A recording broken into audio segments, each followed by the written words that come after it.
जो खिचड़ी पक रही है उस पर से 14 जनवरी को पर्दा उठेगा, लेकिन उससे पहले भाजपा स्वामी प्रसाद मौर्य को मनाने में जुट गई। लेकिन बड़ा सवाल यह है कि क्या स्वामी प्रसाद मौर्य मानेंगे?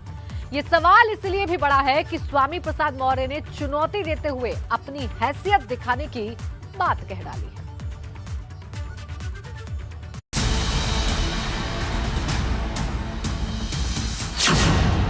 बैक टू बैक सेंधमारी, यूपी में सियासत भारी। स्वामी प्रसाद मौर्य का भाजपा से मोह भंग या आखिरी वक्त में बदल लेंगे रंग?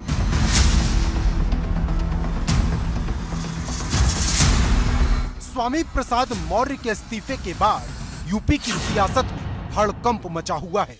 समाजवादी पार्टी स्वामी प्रसाद मौर्य के स्वागत में पलकें बिछाए खड़ी है।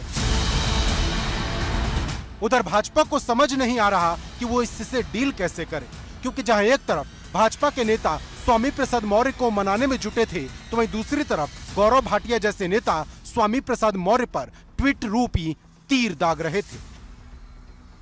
क्योंकि जैसे ही स्वामी प्रसाद मौर्य के इस्तीफे की बात सामने आई, भाजपा के राष्ट्रीय प्रवक्ता गौरव भाटिया ने चुभता हुआ ट्वीट दाग दिया, जिसमें स्वामी प्रसाद मौर्य को अंधकार और डिप्टी सीएम केशव प्रसाद मौर्य को सूर्य बताया गया। राजनीति के जानकार इस ट्वीट के मायने निकाल रहे थे, तभी स्वामी प्रसाद मौर्य ने भाटिया के ट्वीट पर पलटवार भी कर दिया। जिसकी जितनी अकल है उतना ही बोलेगा। गौरव भाटिया न पिद्दी का शोरबा।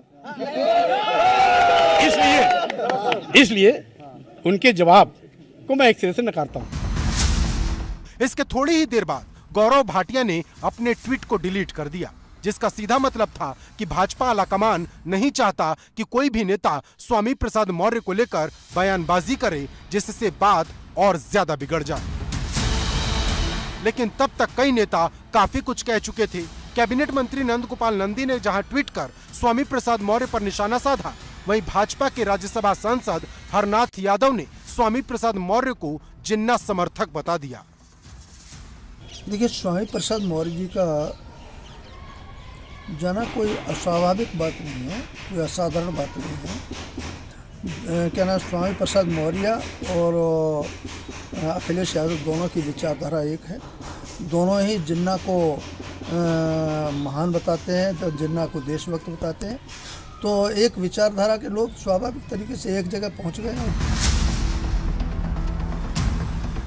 गौरतलब है कि जहां एक तरफ भाजपा आलाकमान स्वामी को मनाने में जुटा है, वहीं दूसरी तरफ भाजपा के नेता ही स्वामी पर बैक टू बैक हमले कर रहे हैं। दरअसल स्वामी प्रसाद मौर्य के साथ आधा दर्जन विधायकों के इस्तीफा देने की चर्चा है, लेकिन जब इनमें से कुछ विधायकों से एबीपी गंगा ने बात की, तो कई विधायक आखिरी दम तक भाजपा के साथ रहने की बात कहते दिखे। मुझे चैनलों के माध्यम से ये जानकारी मिली है कि उन्होंने संभवतः, जैसे चैनल बता रहे हैं या चैनलों पर लिखा हुआ आ रहा है, कि मेरा नाम भी समाजवादी पार्टी को जो उन्होंने विधायकों की इस्तीफा देने वालों में या पार्टी छोड़ने वालों में जो सूची उन्होंने दी है, उसमें मेरा नाम भी है। उन्होंने ये गलत किया है, मेरी जानकारी के बगैर उन्होंने नाम दिया है। मैं भारतीय जनता पार्टी में हूं और भारतीय जनता पार्टी में ही रहूंगा। लेकिन समाजवादी पार्टी और उनके सहयोगियों का दावा है कि भाजपा के करीब आधा दर्जन विधायक उनके संपर्क में हैं। आज हमने बीजेपी प्रदेश अध्यक्ष से बात की। उनका कहना है कि समाजवादी पार्टी के कई विधायक और कुछ सांसद भी हैं जो संपर्क में हैं बीजेपी के, लेकिन वो अभी ले नहीं रहे हैं। देखिए, भारतीय जनता पार्टी से दर्जनों विधायक समाजवादी पार्टी की तरफ आना चाहते हैं, लेकिन समाजवादी पार्टी में आ भी चुके हैं भारतीय जनता पार्टी के, और भारतीय जनता पार्टी में जितने विधायक हैं उनकी किसी की नहीं सुनी है हमारे योगी जी ने, न सांसदों की सुनी। इसीलिए वहाँ बहुत बेचैनी है और वहाँ भगदड़ बहुत जल्दी शुरू हो जाएगी। कुछ और भी लोग आने वाले हैं, सरकार के कुछ मंत्री भी आने वाले हैं क्या? लगातार अभी परसों आपने देखा विधायक एक भारतीय जनता पार्टी का आ गए। लगातार लोग आ रहे हैं, विश्वास करके आ रहे हैं कि अखिलेश यादव जी अच्छे नेता हैं और यही प्रदेश को सही ढंग रास्ते पर ले जाएंगे। लेकिन सवाल तो ये बड़ा है कि 20 साल तक बसपा में रहे स्वामी प्रसाद मौर्य का क्या 5 साल में ही भाजपा से मोहभंग हो गया है? हालांकि भाजपा आखिरी वक्त तक कोशिशों में जुटी है।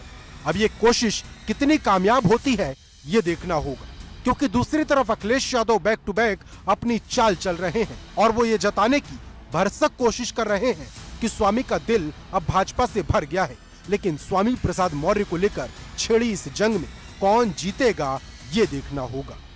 लखनऊ से अनुभव शुक्ला, एबीपी गंगा।